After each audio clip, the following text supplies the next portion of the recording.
Sadarkah kamu bahwa apa yang kamu lakukan sekarang itu akan sangat berdampak di masa mendatang? Iya, gaya hidup kamu saat ini itu akan menjadi cerminan diri kamu suatu hari nanti. Nah, saya yakin kamu pasti ingin memiliki masa depan yang gemilang. Betul atau betul? Nah, tapi untuk bisa menuju ke sana, kamu butuh untuk mengusahakannya dari sekarang. Dan kalau kamu ingin bisa memiliki masa depan yang gemilang, berarti kamu juga harus bisa memberi ruang untuk diri kamu berkembang. Nah, ada beberapa perasaan yang sebenarnya menghalang kamu untuk maju. Penasaran perasaan seperti apa sih?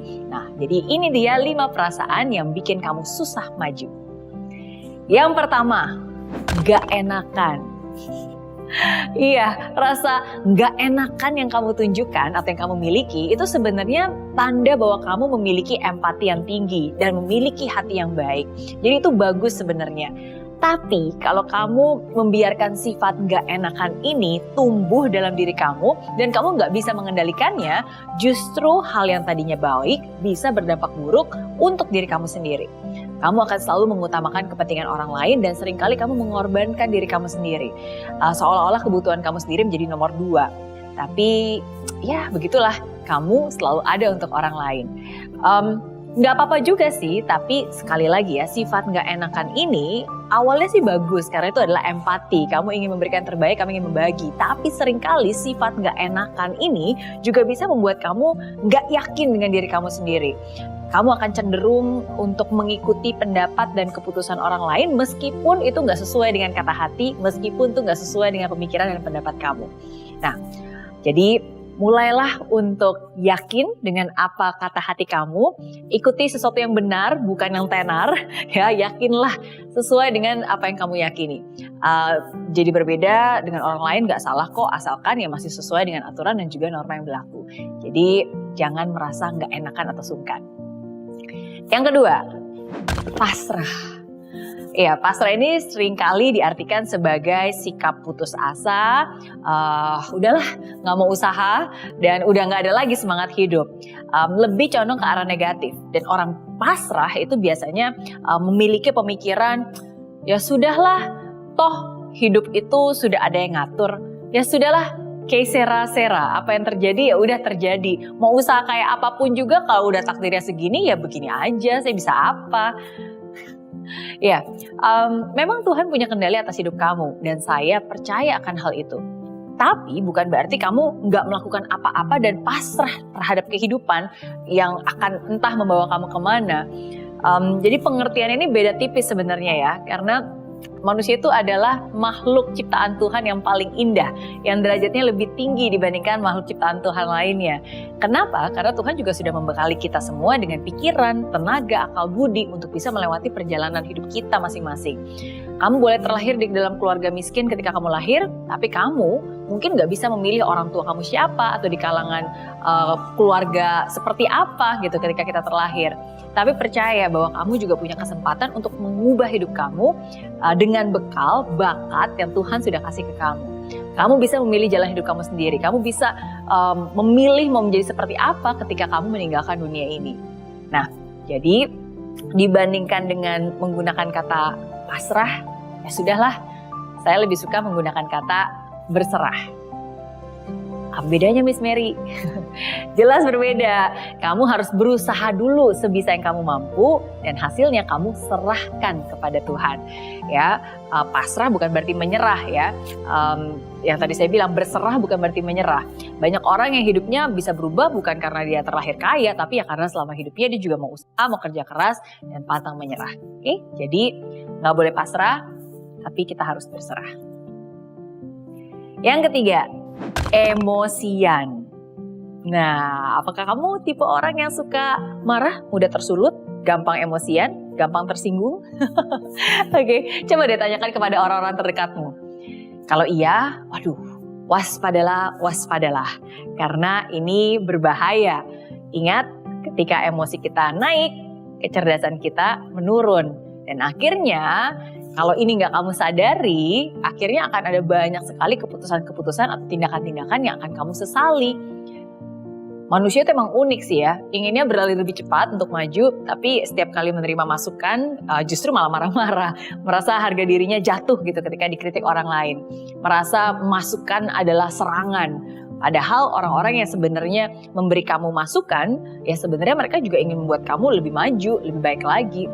Nah, kritikan yang diberikan tentu saja bisa bermanfaat untuk bisa menggali potensi kamu, membuat kamu lebih maju, mendorong kamu untuk bisa menemukan versi terbaik dalam diri kamu. Nah, tapi sekali lagi ya, kalau kamu orangnya emosian, seringkali hal-hal yang baik, contohnya misalnya kayak kritikan, bisa jadi itu tidak kamu terima dengan baik. Jadi jangan langsung marah-marah, jangan emosian, jangan mudah tersinggung, jangan mudah baperan, karena itu hanya menunjukkan bahwa ego kamu gampang rapuh. Terima dengan lapang dada, uji kembali masukan atau kritikan tersebut, dan jangan hanya menyimpulkan karena ya masukan-masukan itu baik sehingga bisa kamu olah, dan itulah juga salah satu dari banyak hal yang bisa membuat kamu lebih maju lagi dan lebih baik lagi. Yang keempat, rendah diri. Ya, merasa bahwa diri kamu payah, diri kamu gak berguna, merasa bahwa diri kamu gak berharga, lebih rendah daripada orang lain. Apalah aku itu, hanyalah remahan rempeyek, kata kids zaman now ya. Oke, nah kalau kamu merasa seperti itu dan pernah ada pemikiran-pemikiran seperti itu, hari ini saya bilang stop. Semua itu tidak benar. Itu hanya permainan pikiran kamu saja, itu hanya permainan di pikiran kamu saja. Jadi jangan mengulang-ulangnya, memutar ulang berkali-kali. Dan tahukah kamu bahwa pikiran kamu itu bisa kamu set loh, bisa kamu program. Dan jika kamu memberi makanan pikiran kamu dengan hal-hal yang negatif, hal-hal yang merusak, racun seperti itu, ya tentu saja kamu akan membentuk diri kamu seperti itu. Nah, jadi hati-hati dengan masukan, hati-hati juga dengan apa yang kamu fokuskan, ya, dan hati-hati juga dengan suara-suara yang kamu terus putar ulang dalam hidup kamu. Oke, jangan isi dengan hal-hal yang tidak baik, tapi kita isi dengan hal-hal yang baik. Nah, dan jika kamu adalah salah satu orang yang mungkin menyadari, iya ya Miss Mary, saya memang orangnya rendah diri gitu, very low self esteem. Oke, tahukah kamu kalau kamu merasa rendah diri dan bilang, saya kan hanya segini aja, hanya bisa ini gitu. Sebenarnya kamu tidak menghargai Tuhan yang menciptakan kamu. Jadi bayangkan nih, kamu lagi ada sebuah alat dan kamu ngomong di depan penciptanya, handphone ini mah nggak bisa ini, cuma bisanya begini, cuma bisa lambat segini. Dan kamu ngomong di depan orang yang menciptakannya. Gimana coba perasaan orang yang menciptakan barang tersebut? Nah, begitu juga dengan kita. Saya percaya bahwa Tuhan itu menciptakan setiap dari kita unik, istimewa. Dan nggak ada orang lain yang sama persis seperti kamu. Nah, jadi kalau kamu sampai saat ini masih suka merasa rendah diri, mungkin inilah waktunya untuk kamu lebih mengenal diri kamu sendiri, lebih memahami diri kamu. Jangan-jangan ada banyak potensi, fitur-fitur atau bakat yang belum kamu sadari. Ingat, rendah hati itu harus, tapi rendah diri jangan. Yang kelima, kemudian sedikit-sedikit bilangnya nggak mood.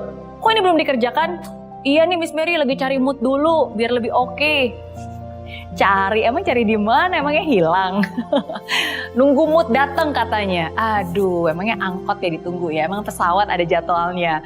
Oke?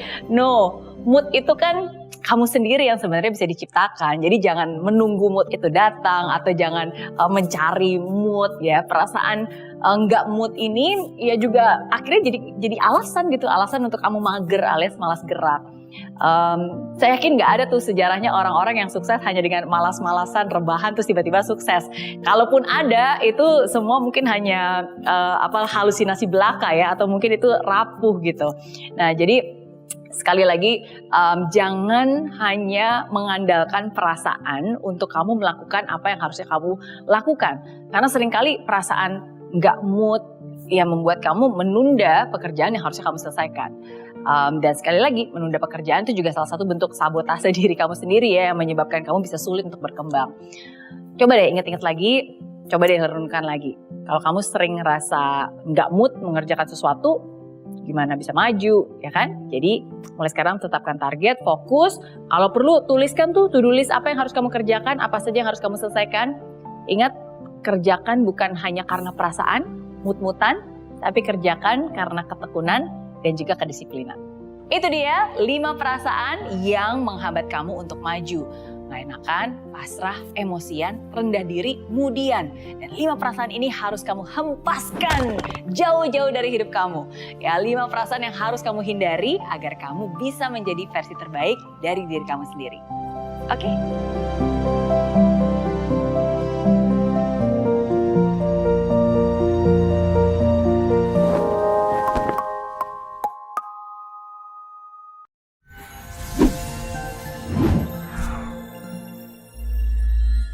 Di aplikasi Mary Riana tersedia lengkap video-video YouTube terbaru saya, artikel yang up to date, quotes inspirasi, koleksi merchandise, workshop dan seminar yang bisa kamu dapatkan free dan download sekarang juga gratis.